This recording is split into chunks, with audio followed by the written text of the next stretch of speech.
Next चलते हैं, इसको बराबर बंद करता हूँ यहाँ से।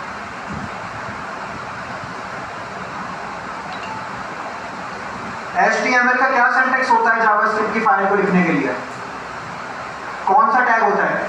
Script tag. Can you run JavaScript in a file with a JS extension in your browser? JavaScript की फाइल को हम ब्राउजर में चला सकते हैं अगर हम उसको JS का एक्सटेंशन दे दें? चला सकते नहीं चला सकते? कौन कहता है नहीं चला सकते? और कौन कहता है चला सकते हैं? अगर मैं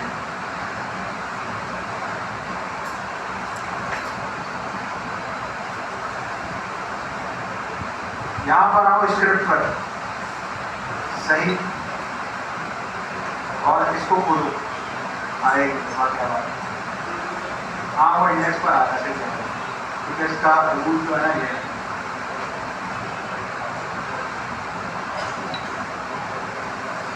सही है। अब मैंने इंडेक्स का नाम कुछ भी रख दिया तो ऑटोमेटिकली चला गया ये। यही मैं आप लोगों को समझाता था, इसका नाम कुछ और नहीं रखते। स्क्रिप्ट पर आया, script.js, script.js चली, कैसे पता चल गई?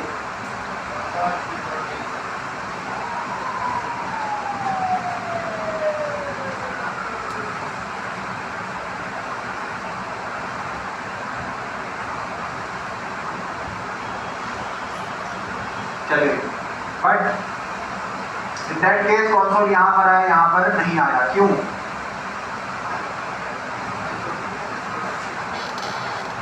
इसलिए क्योंकि हमने फाइल खोली है, तो फाइल एग्जीक्यूट नहीं हुई, फाइल व्यू हुई है। क्या हुआ है? व्यू हुई है, एग्जीक्यूट नहीं हुई। जो भी मैं यहां पे लिखूंगा, जो भी लिखूंगा, चाहे वो जावास्क्रिप्ट का पार्ट है या नहीं है, वो सारा कुछ यहां पर आ जाएगा, क्योंकि कंपाइल नहीं हुई, एग्जीक्यूट नहीं हुई, सिर्फ वो फाइल व्यू हुई है। उसका कंटेंट क्या है हम यहां पे देख सकते हैं, ठीक है? तो इसका आंसर क्या होगा? हाँ, इसका आंसर ट्रू है या फॉल्स है? जोर से बोलो, फॉल्स है। रन नहीं कर सकते,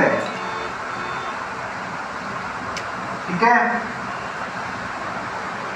how do we write multi line comments in JavaScript? अच्छा, और फॉर एग्जाम्पल, वैसे आसान तरीका तो ये है कि अगर मैं और 30 करूँ, चलेगा नहीं, यहाँ पर मैं काम करता हूँ, यहाँ पर हम देखते हैं जरा, लॉरेंट 50 पे चली जा, इसको करता है कॉपी। जावास्क्रिप्ट के अंदर अगर आपको मल्टी लाइन कमेंट देना है, ये समझ लो कोई जावास्क्रिप्ट का कोड है, आसान तरीका ये है कि सबको आप सेलेक्ट करो, कंट्रोल और फॉरवर्ड / दबा दो, ये पूरा जो है ना आपका कमेंट हो जाएगा। ये साथ, ये 10 लाइन है, 10,000 लाइन है, जितनी भी लाइन है कमेंट हो जाएंगे, ठीक है? ये 2 वाली लाइन है, तो दोनों को मैंने सेलेक्ट कर लिया, देन मैंने ये कर दिया, ठीक है? आसान है, कोई बड़ी चीज़ है। जैसे हम HTML में कौन सा कमेंट करते थे, वही शॉर्टकट है, वही चीज़ है।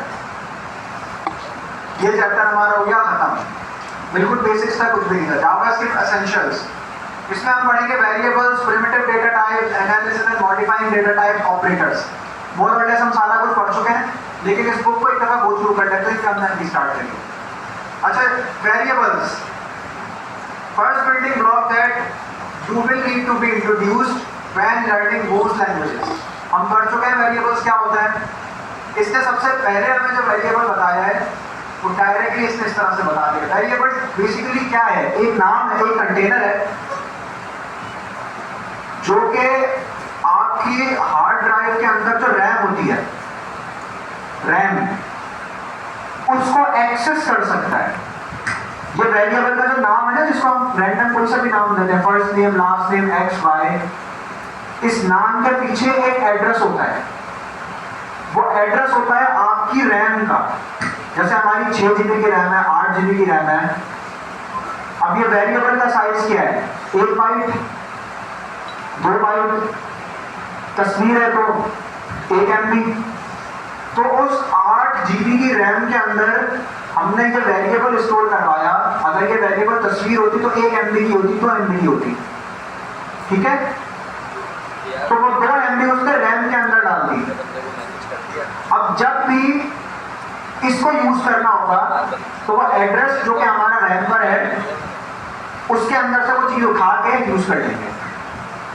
तो वेरिएबल क्या होता है, एक कंटेनर होता है जिस कंटेनर की मदद से हम अपनी स्टोरेज को, जो स्टोरेज करंट रन टाइम पर है, कहां पर है, रन टाइम पर है, जो उस वक्त एप्लीकेशन के अंदर मौजूद है, ये इंपॉर्टेंट है।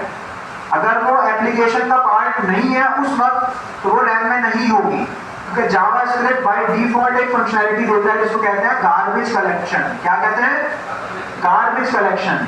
अगर मैंने अपनी तस्वीर अपलोड करी सर्वर पर, फेसबुक पर आप लोग अपनी डीपी अपलोड करते हो, तो जब आपने वो तस्वीर सेलेक्ट करी तो वो तस्वीर आपने सेलेक्ट करके ओके का बटन दबाया जब वो बाहर जाके अपलोड हुई, ऐसा ही है। जब तक आपने ओके का बटन नहीं दबाया तब तक वो तस्वीर का थंबनेल आपको वेबसाइट पर दिख रहा है, तो वो कहां होती है, रैम में होती है वो। और जब आप उसको सर्वर पे भेज दोगे, इन दैट केस अब इसको रैम में रखने का कोई फायदा है नहीं है, तो ऑटोमेटिकली जावास्क्रिप्ट उसको फ्लश कर देगा। और अब जो आपको तस्वीर दिख रही है वो सर्वर से आने वाली तस्वीर है। ये काम इतना कॉम्प्लिकेटेड है करना कि अगर हम सिर्फ सी में या जावा में या सी प्लस प्लस में करते तो लग पता जाता है कि पॉइंटर्स क्या होते हैं, एलॉक मेलॉक की फंक्शनैलिटीज क्या होती है। लेकिन इस काम को जावास्क्रिप्ट ने बहुत आसान कर दिया, हमें करना ही नहीं पड़ता, जावास्क्रिप्ट काम खुद कर देती है। ठीक है, तो जो भी चीज अगर वो उस वक्त एप्लीकेशन का पार्ट नहीं है, जावास्क्रिप्ट उसको फ्लश कर देता है और इस फंक्शनैलिटी को कहते हैं गार्बेज कलेक्शन। ठीक है, तो इधर वेरिएबल का नाम है फर्स्ट नेम और एक्स, सही। They can be assigned a new value by running the code. मैंने आपको बताया था कि जावास्क्रिप्ट जो है वो डायनेमिकली टाइप लैंग्वेज है, याद है क्या होती है डायनेमिकली टाइप लैंग्वेज, क्या होती है,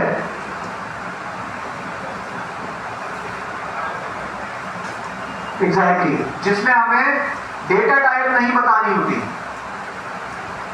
डायरेक्टली हम लिखते जाएंगे, वो ऑटोमेटिकली असाइन करता जाएगा। फर्स्ट नेम पर मैंने स्ट्रिंग लिखा है, नीचे आके मैं फर्स्ट नेम को 1 2 3 दे दूं, क्या इसने मुझे कोई एरर दिया, नहीं दिया, सही, इसने मुझे कोई एरर नहीं दिया। ये डायनेमिकली टाइप लैंग्वेज है। एक तरह से इसका फायदा भी है कि हमें कोई ज्यादा सोचना नहीं पड़ता, लेकिन इसका नुकसान भी है कि हम कुछ भी, कोई गलत चीज भी इसमें असाइन कर सकते हैं जो नहीं होनी चाहिए, सही। Declaring variables. The first time you create a variable, you declare it, and you need a special word for that. वैसे तो इस तरह भी वेरिएबल डिक्लेयर हो जाएगा, लेकिन वेरिएबल डिक्लेरेशन की हमारे पास 3 तरीके होते हैं, और लेट और कॉन्स्ट। कौन कौन से, और हम लोगों ने लास्ट टाइम पढ़ा था, ये जब जावास्क्रिप्ट ECMAScript आने से पहले जो पुरानी जावास्क्रिप्ट है उसमें यूज होता था। वार के अंदर मसला ये है कि वो ग्लोबल स्कोप पर होती है, टेक्निकल वर्ड में बता रहा हूं, ग्लोबल स्कोप पर होती है, यानी कि हमारी वेबसाइट के अंदर, हमारे कोड के अंदर, जैसे इस पेज के अंदर अगर 4 या 5 स्कोप्स हैं, 4 या 5 हमारे पास ऐसे ब्रैकेट्स बने हैं, स्कोप का मतलब ऐसे ब्रैकेट बने हुए, ठीक है। अब ये ब्रैकेट अगर मैं कोई फंक्शन लिखूंगा, फंक्शन ए, तो ये फंक्शनल स्कोप है, सही हो गया। फॉर लूप लिखूंगा तो ये क्या है, इस लूप का स्कोप है। तो अगर मैं एक एप्लीकेशन बना रहा हूं, ये मैं पेज लिख रहा हूं, यहां पे कोई स्कोप नहीं है, ऐसा ही है, स्टिल यहां पर एक स्कोप है जो कि हमारी पूरी एप्लीकेशन को रैप किया है, और इस स्कोप का नाम होता है ग्लोबल स्कोप। क्या होता है, ग्लोबल स्कोप। इसका मसला